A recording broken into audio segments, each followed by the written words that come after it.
Korutla MLA doctor Kalvakuntla Sanjay ప్రస్తుత కాంగ్రెస్ ప్రభుత్వంపై జగిత్యాల జిల్లాలోని మెట్పల్లి ప్రభుత్వాసుపత్రి నిర్మాణ పనుల నిర్లక్ష్యంపై తీవ్రస్థాయిలో విరుచుకుపడ్డారు. ప్రభుత్వం ప్రజలకు అత్యవసరమైన ప్రభుత్వ ఆసుపత్రులను పట్టించుకోకుండా కేవలం కృత్రిమ నగరాలను నిర్మించడంపై దృష్టి సారిస్తోందని ఆయన విమర్శించారు. కేసీఆర్ హయాంలో మెట్పల్లి పట్టణంలో ప్రభుత్వ ఆసుపత్రి నిర్మాణ పనులు ప్రారంభించి దాదాపు 90% వరకు పూర్తి చేయడం జరిగిందన్నారు. కాంగ్రెస్ ప్రభుత్వం అధికారంలోకి వచ్చి 2 ఏళ్లు గడుస్తున్నా మిగిలిన 10% పనులు కూడా పూర్తి చేయలేకపోయిందని ఆయన ఆరోపించారు.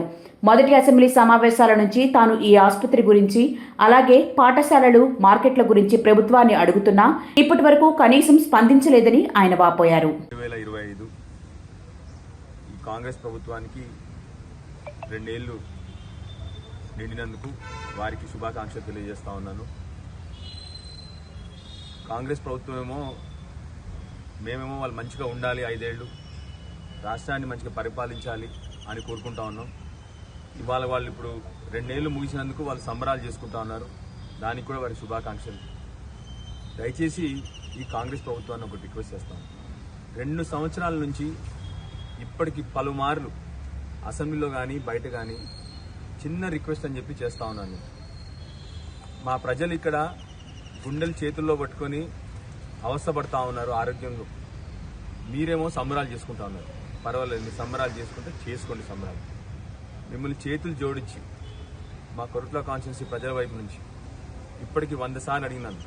మళ్ళీ ఒకసారి మీరు సంబరాలు చేసుకుంటున్నారు కాబట్టి మాకు మా పేషెంట్ల మా ఆరోగ్యం కోసం కనీసం వసతులు కల్పించని రిక్వెస్ట్ చేస్తాను. కేసీఆర్ గారు 2 సంవత్సరాల క్రితం 90% పని పూర్తయింది. ప్లాస్టరింగ్ కూడా జరిగింది. మీ వెనకాలే కనిపిస్తూ ఉంది. హాస్పిటల్ మెట్పల్లి హాస్పిటల్ పెచ్చులు ఊడిపోయి దారుణంగా ఉంది. ప్రజలందరూ భయపడతా ఉన్నారు హాస్పిటల్ రావడానికి. 2 ఏళ్ల క్రితం ఇది కంప్లీట్ అయిన హాస్పిటల్ని కనీస వసతులు అంటే మీరు చేయాల్సిందల్లా కిటికీలు పెట్టడం, తలుపులు పెట్టడం. అది చేస్తే ఈ పని పూర్తవుతుంది. అంత చిన్న పని కూడా మీరు చేయలేని పరిస్థితుల్లో ఉన్నారు. మీరు సంబరాలు చేసుకుంటా ఉన్నారు. ఇది నేను చూపెడుతుంది కేవలం మచ్చుకకే, ఎందుకంటే ఇది ప్రాణాలకు సంబంధించిన విషయం కాబట్టి మీకు హాస్పిటల్ చూపెడతా ఉన్నాను. అదేవిధంగా మా మెట్పల్లిలో మార్కెట్లు కానీ మా బడులు కానీ మేము కోరే చిన్న చిన్న కోరికలు కూడా తీర్చలేకపోతా ఉన్నారు. మీరు కట్టుకోండి. ఆర్టిఫిషియల్ ఇంటెలిజెన్స్ సిటీలు, కృత్రిమ మేధస్సు సిటీలు కడతా ఉన్నారు. మరి మా మానవ మేధస్సును మాత్రం చంపుతా ఉన్నారు మీరు. మా ఊర్లో పేషెంట్లకి ఆరోగ్యం కోసం వస్తే హాస్పిటల్ సరిగ్గా లేదు. మీరు 4th సిటీ కడితే కట్టుకోండి. మా ఉన్న సిటీని కాపాడండి అని మిమ్మల్ని కోరుతా ఉన్నాము. ఉన్న సిటీకి రోడ్లు వేయట్లేదు, మీరు మా మార్కెట్లు కంప్లీట్ చేయట్లేదు, మా హాస్పిటల్ కంప్లీట్ చేయట్లేదు, మా స్కూల్ కంప్లీట్ చేయట్లేదు, కానీ సంబరాలు చేసుకుంటా ఉన్నారు. చేసుకోండి, మేము కాదనట్లేదు. మీకు లేక ప్రభుత్వంలోకి వచ్చినారు, సంబరాలు చేసుకోండి. దయచేసి మేము రిక్వెస్ట్ చేస్తా ఉన్నాం. మళ్ళీ ఒకసారి 2 సంవత్సరాలు పూర్తి చేసుకున్నారు. నేను మొదటి అసెంబ్లీ సెషన్లో కూడా కోరింది కేవలం మా హాస్పిటల్, స్కూళ్ళ గురించే. 90% పూర్తయింది. ఇక్కడ మా హాస్పిటల్, పాత హాస్పిటల్ పెచ్చులూడిపోతా ఉంది. 2 సంవత్సరాలలో ఒక్క చిన్న పెయింట్ కూడా వేయలేదు ఈ హాస్పిటల్ బిల్డింగ్కి.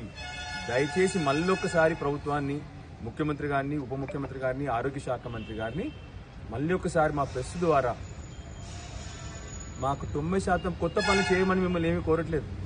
ఆ రోజున్న ఈ హాస్పిటల్ ఫినిష్ చేయమని చెప్తున్నాం. ఆ రోజున్న మా మార్కెట్లని 90% అయిపోయింది, అది ఫినిష్ చేయమని చెప్తున్నాం. ఆ రోజు మా ప్రభుత్వం ఇచ్చిన TUFADC ఫండ్స్ ఏదైతే ఇచ్చినారో మెట్పల్లి, కొరుట్లకు, అవి 2 కూడా ఇచ్చి తొందరగా కంప్లీట్ చేయమని కోరుకుంటా ఉన్నాము. మిమ్మల్ని కొత్త పథకాలు కూడా అడుగుతలేము మేము. దయచేసి సంబరాలు చేసుకోండి, ఆనందంగా ఉండండి. మేము మీతో పూర్తిగా సహకరిస్తా ఉన్నాము. ఇంకా 3 ఏళ్ళు మీరు మంచిగా చేయాలని చెప్పి కోరుతా ఉన్నాము. కానీ మా పేషెంట్లకు ఆత్మరక్షణ కావాలి. మా పేషెంట్లకు హాస్పిటల్ కోసం మేము రిక్వెస్ట్ చేస్తాం. దయచేసి వెంటనే ఫినిష్ చేయాలని చెప్పి కోరుతా ఉన్నాను ప్రభుత్వాన్ని మళ్ళీ ఒకసారి.